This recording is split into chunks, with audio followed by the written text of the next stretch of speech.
శ్రీ హయగ్రీవ స్తోత్రము 28వ శ్లోకం.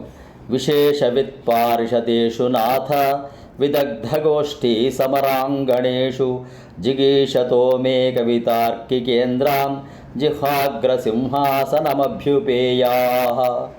హో హయగ్రీవ స్వామి, కవులను తర్కశాస్త్రాది శాస్త్రాలలో ప్రవీణులైన పండితులను వాదములో జయించవలనే కోరిక ఉన్నది.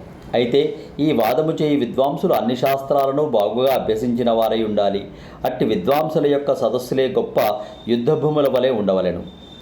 వారిలో కూడా విశేషజ్ఞులైన విద్వాంసులు వాదోపవాదములలో గెలుపొందిన వారిని నిష్పక్షపాతముగా నిర్ణయము చేయగలుగు వారై ఉండాలి. అట్టి సభలలో నేను వాదించుచున్నప్పుడు నా జిహ్వాగ్ర సింహాసనమందే నీవు కూర్చొని నాకు విజయమును అనుగ్రహించవలని ప్రార్థించుచున్నాను. ఈ శ్లోకమును వాదపటిమ యోగ్యమైన రీతిలో పొందుటకు జపము చేయుట యుక్తము. సబ్స్క్రైబ్ ఆచార్య శ్రీ సూక్తి ఛానల్.